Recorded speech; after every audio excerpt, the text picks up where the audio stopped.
Once upon a time, in an enchanted river valley, an artist came seeking lodging. A kind couple took the artist in, allowing him to stay in their old barn.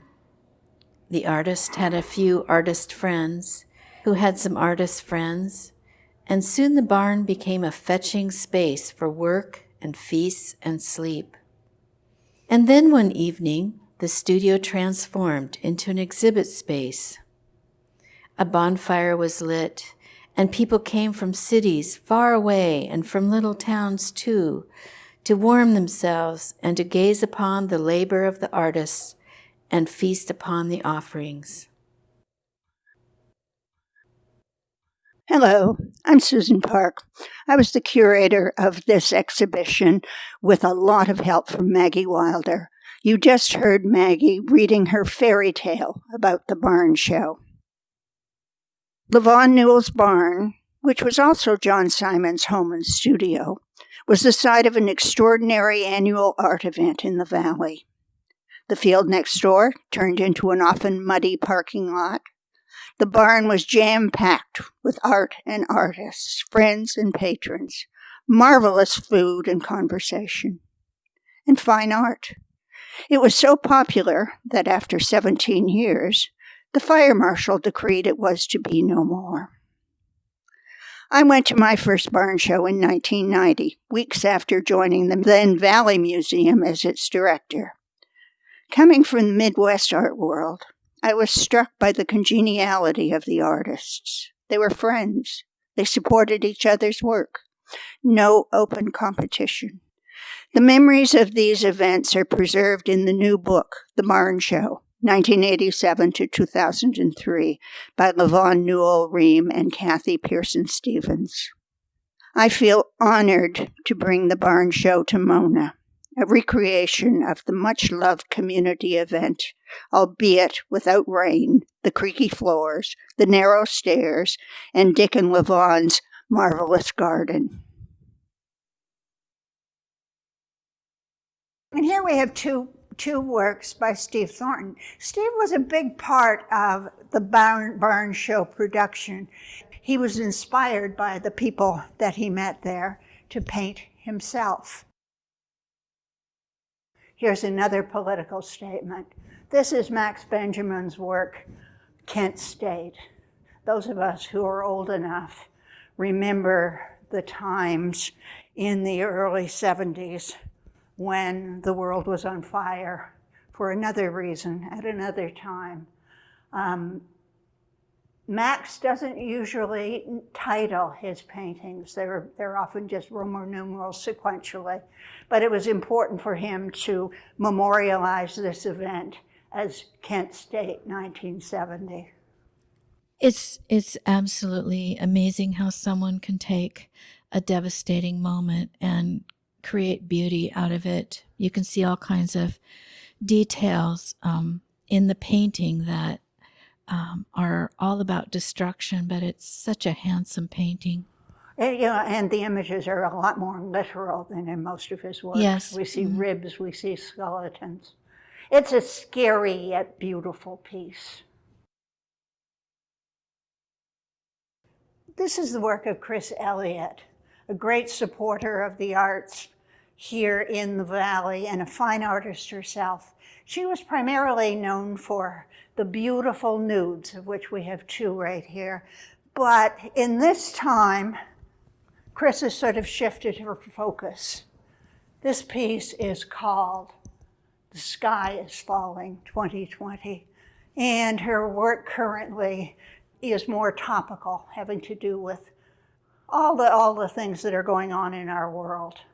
Prescient almost, wouldn't you say? Given that yes. Today we're recording indoors, and outdoors we're just inundated with smoke from the wildfires, so it does indeed feel like the sky is falling.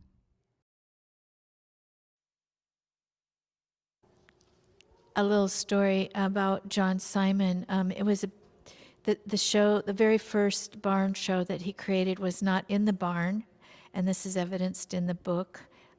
It was here in Laconnor in a little a little space that he was able to rent behind the post office. And that was the very first one. And there were no women invited in this show, which was very baffling to me. And when I approached John about that, weeks later, I had attended the opening. It was a very fabulous show. I mentioned to him about no women in the show. And he told me to my face that he didn't know any women artists. And so I made a point from then on that he knew some women artists. And so in the shows that John organized forever after that, there was I think, a pretty good balance. And we were invited, and I so appreciated his warm generosity in opening up his studio and putting together these shows. It was quite an interesting idea that just got better every year. Shannon Kirby lives on Camino Island, and she was an early invite to the barn shows. And the examples of her work, she's a sculptor, and the examples we have here included in this show will just show you the real diversity with which Shannon works. She's got a great imagination. There's a mixed media piece up here on the second floor that's kind of a little bit in hiding. You'll enjoy when you come upon it. It's quite whimsical. Kevin Paul lives across the channel in the Swinomish village. Kevin himself is not Swinomish, but he married into the tribe and is known broadly as a carver, using a lot of First Peoples imagery.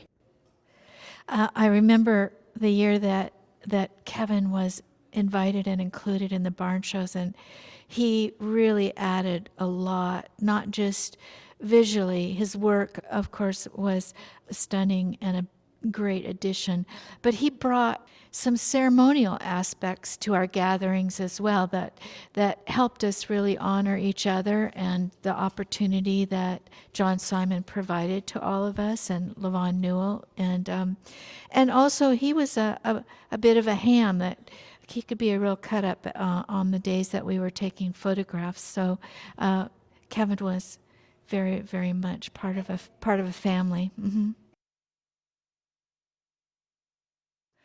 Well, I was just thrilled to be able to borrow this painting, this self-portrait of Clayton's, because I know that hardly anyone's seen it. It was purchased by a friend of Clayton's right out of his studio, and so away it went. Here we have Clayton out in the field with one of his lovely mountains behind him. You know, as Maggie said, Clayton painted early on. This is an example here of some of his early work. And then he moved to sculpture, often clay. And here we have some beautiful examples of his clay work. This landscape, also a plein air piece, is just a treasure. Clayton was much loved by practically everybody in this exhibition, including us. After Guy, he was sort of the grandfather of the group, and you'll sort of see in the group photographs that Clayton's often hamming it up, and he's right in the center of things. He was great encouragement to us all, even in his curmudgeonly self. That's right. He was a curmudgeon, but he enjoyed being a curmudgeon. Yes, he did. He did. I will add something, too, about this piece, The Oval Eye, because it's another piece that disappeared. It was actually lost and found underneath Clayton's studio. Oh, this is one of the hidden pieces. It was, and Todd Horton crawled underneath the studio one day, rummaging around, wondering what was under there, and found this piece, beautifully wrapped, beautifully preserved.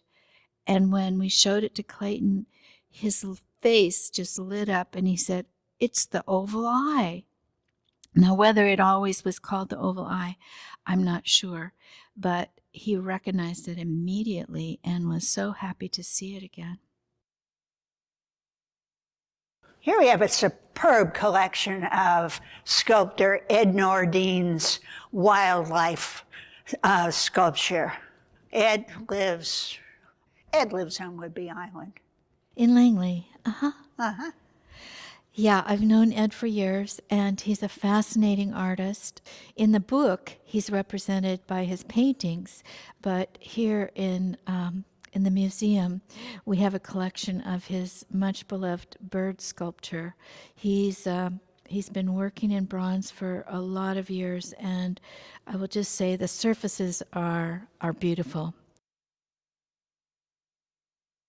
Oh, Anne Martin McCool, Anacortes painter.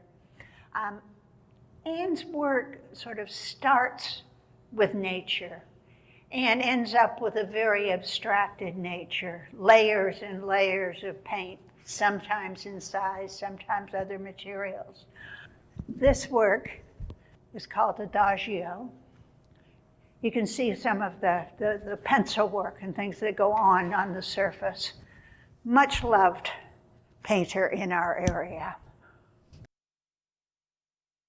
Robert Sund. We have 3 beautiful examples of Robert Sund here.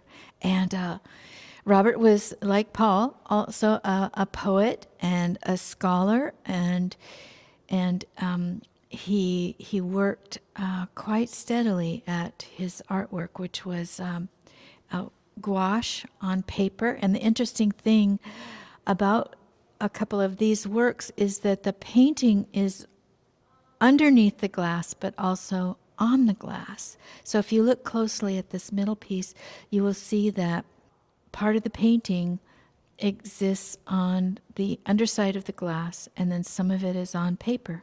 Very interesting, very original, I think. Barbara Silverman Summers is an East Coast transplant to the Northwest. She studied art, I believe, in New York, and I've watched her paint over the years, and it's becoming more and more involved and layered and textural. Barbara was part of some of the barn shows.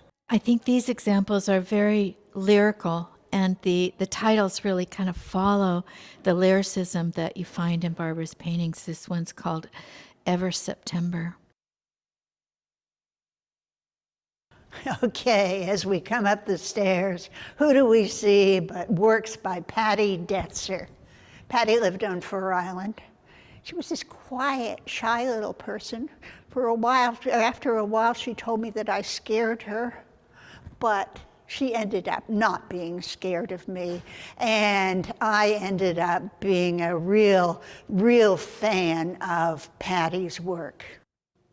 Yeah, Patty, we lost Patty a few years ago, tragically, and these are a great example of, I think, the breadth of her work. We've got a mosaic piece, we've got a piece that's a portrait of David Blakesley, a wonderful kind of comical, mythical coyote head, and an example of a work that she did after one of her favorite subjects, which was Day of the Dead.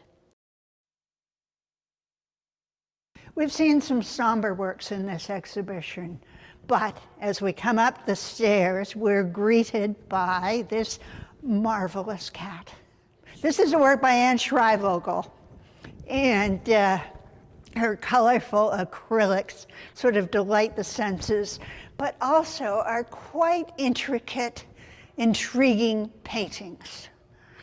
We have a couple of cats on this wall too, and I think it's called Night Out. Here are 2 cats eating cherry pie with a couple of birds looking on. Just delightful, yet quite competent, beautiful work. I couldn't add too much, but to just say, Silly never looked quite this good.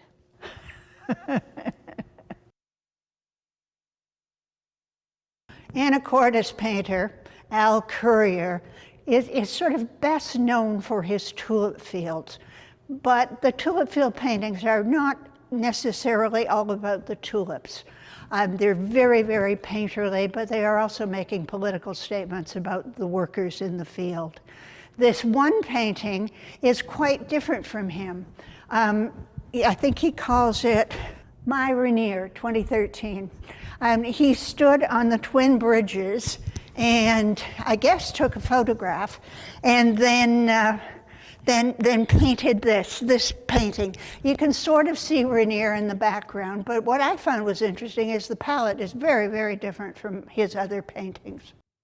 Well, Al is certainly the master of vista, and so glad that he landed in this place with so many vistas to explore. Some of you out on hikes may have come across the Maiden of Deception Pass, a sculpture by Tracy Powell. Here we have 3 other examples of his work. Well, these 3 examples just tell you how versatile Tracy is with material. I mean, he's got a bronze here, and 2 other sculptures made out of other material, really beautifully done. Bob and Faye Jones, primarily Seattle artists, for a number of years had a house and summer studios on Fur Island, not far from the barn. I actually had the privilege of living there during three consecutive winters and had use of their studio. So I got to know Faye and Bob during those years, and it was really fun to get to know them. And, you know, everything about their lives was very urban, and yet this work I think you'll enjoy very, very much, and they were a great addition to the barn shows. And these pieces are part of Mona's permanent collection, as is the Bob Jones painting downstairs. Well, Maggie, this is the barn show. We expected it to open last March, but for reasons we all understand, we didn't. We hope that you've enjoyed this virtual tour, but we certainly encourage you to come and see the work yourself.